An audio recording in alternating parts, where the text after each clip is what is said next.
These teachers are travelling to Antarctica.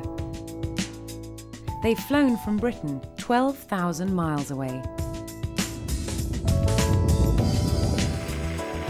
They've come to stay in Antarctica for a month to do science experiments and find out more about what it's like to live in sub-zero conditions.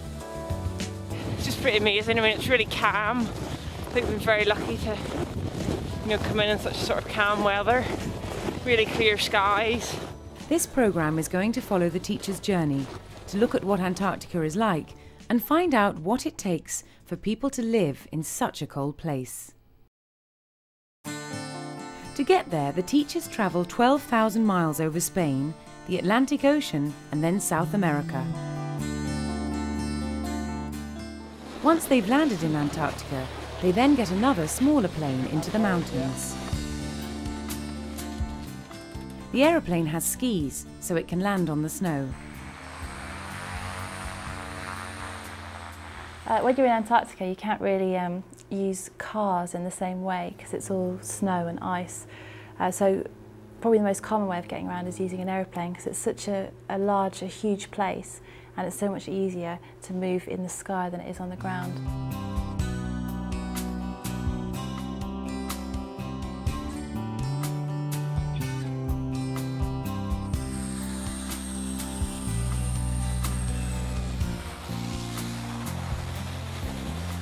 They are then left to camp on the ice, where they are going to wait and see what effect living in the cold has on their body.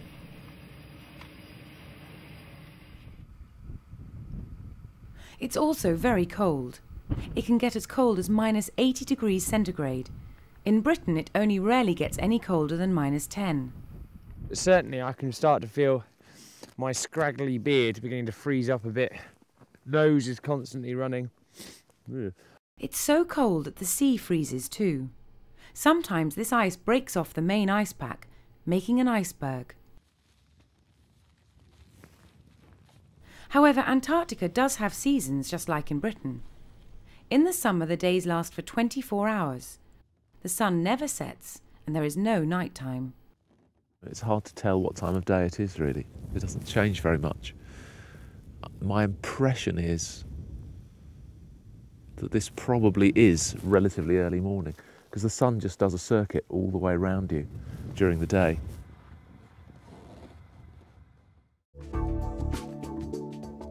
Even though it's so cold, some animals can still live there. Penguins live in Antarctica and carry a thick layer of blubber to keep themselves warm in the cold weather. Anything that lives in Antarctica must be extremely tough. Our teachers are searching for little plant-like organisms called lichens, which live on rocks. They are one of the few things to live inland in Antarctica.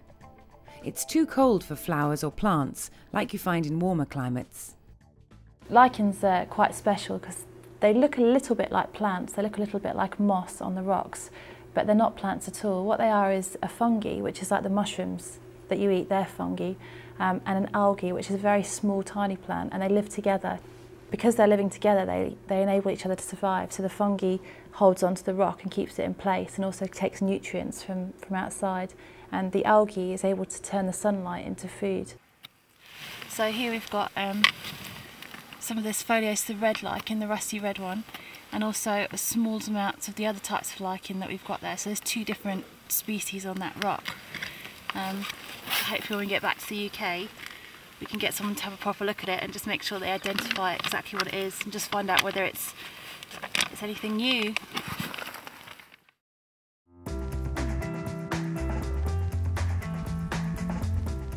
It's not just lichens and penguins that find it hard to survive in Antarctica. It's very difficult for people too. This is a base camp called Patriot Hills. It's one of the few places where people live and work in Antarctica. It's not there all year round, it's only there in the summertime in Antarctica. So they're all tents, there's no buildings at all, and they're all very bright colours. So you've got people that cook the meals and people that fly the planes, so the pilots, and they're all working together on the campsite. Everything arrives by aeroplane, which comes once a week. It doesn't land on a tarmac runway like we're used to. It lands on flat ice, which means it takes much longer to stop. Tents, food and everything that is needed to make a camp is offloaded.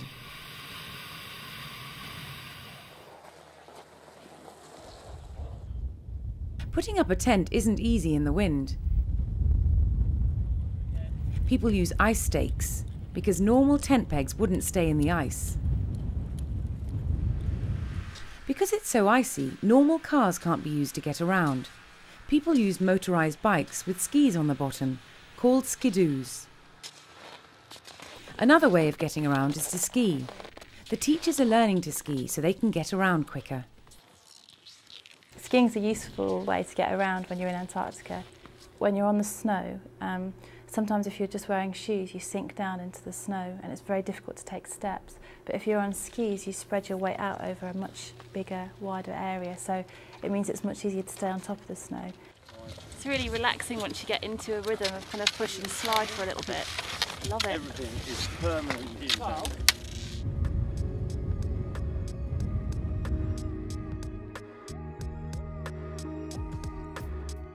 There are no power stations in Antarctica. However, there is a lot of sun, and people use solar panels to generate electricity to power their equipment.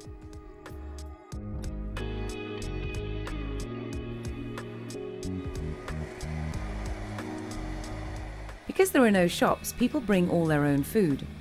One of our teachers is eating freeze-dried food, and so you just have to add hot water. We've just added water to the chicken korma, and we've left it for 5 minutes, and this is the end result. So let's have a taste.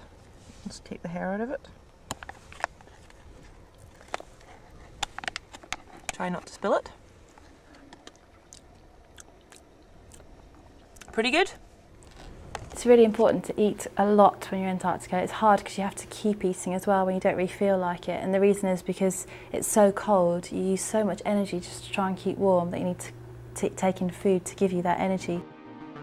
One of the perks is that everyone has to eat lots of sugary snacks like chocolate and sweets all through the day because they contain lots of energy. Haribo, dairy milk, another dairy milk, Mars bar, a bigger packet of Haribo, and the hot chocolate. But you still have to remember to clean your teeth if you can. I'm trying to clean my teeth and my toothpaste is solid, so I'm having a bit of bother. One of the main difficulties in Antarctica is keeping warm. The teachers do this by wearing clothes specially designed to be worn in the cold. You've got to protect your extremities, so that's one of the things. So there's a neck gaiter here, a fleece and hat. Keep your head comfortable. I'm wearing the glacier glasses at the moment. Boots at the bottom, protect my feet, are called mucklucks. They've got an enormous sort of fibre, wool and reflective material liner that goes right inside the boot. And I've also got a pair of thick socks on. Gloves, there'll be an inner glove and then another glove over the top.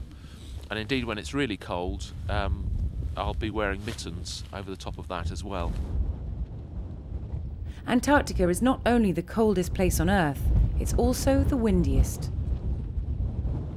But I just want to try and give you an idea of what it's like living in winds that have been gusting above 50 miles an hour. The whole tent shakes. These are double poled, these tents, to try and make them strong against the gales that are blowing around us. But even still, try sleeping in this.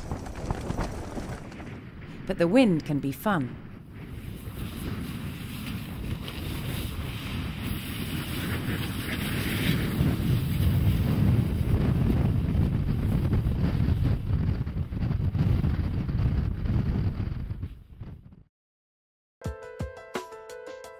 Because Antarctica is so cold and isolated, it makes it a very good place to do science experiments, because it has been so little polluted or changed by human activities.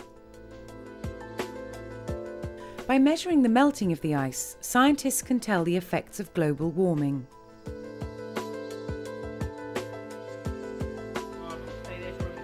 But that's not the only science done in Antarctica. Before they left home, our teachers did tests so they could find out how fit they were, and then measure the effect the cold has on their bodies. They're also going to find out how the cold affects their mood, whether they're happy or sad. Back in Antarctica, the experiment is underway, and the teachers record how they feel every day. They also record the weather data, so they can compare how cold it is to how they feel. This is a mood state questionnaire, and it goes through things like, did I enjoy today's meals? How depressed or happy am I? How lonely am I? How alert? How physically feeling 100%, etc. Back in Britain, their expedition leader is keeping a track of how they are. He phones the teachers once a day to collect their data. In Antarctica, they have to use a special satellite phone. But we've got quite good visibility. You can see right up to the hills. This isn't like any mobile phone. It uses satellites in space to bounce the signal around the world. All right, and cheers, Chris. Bye.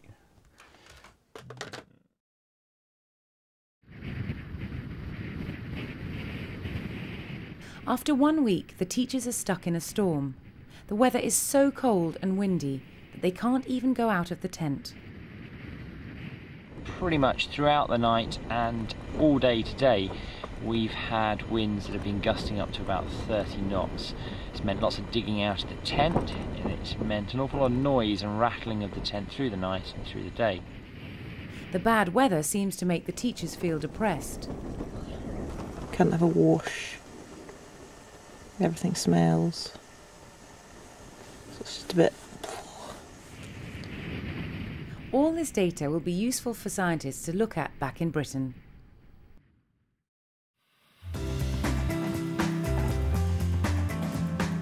After 1 month in Antarctica, it's time for the teachers to fly home.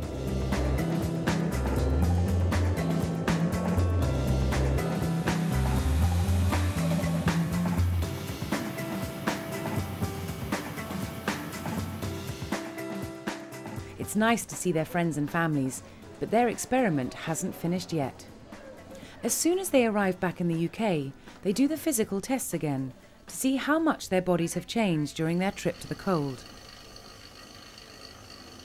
Before we went, we completed a whole battery of tests, so fitness, shivering, sweating points, cold sensitivity, and now we're repeating those tests to see if there's been any change.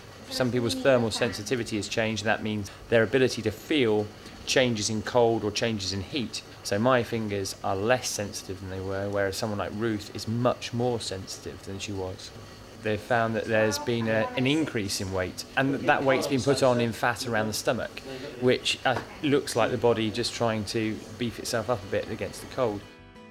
The teachers back home with their families will never forget their time in Antarctica. But because of the effects of global warming, we don't know how long this icy continent will stay in this pristine condition for other people to enjoy.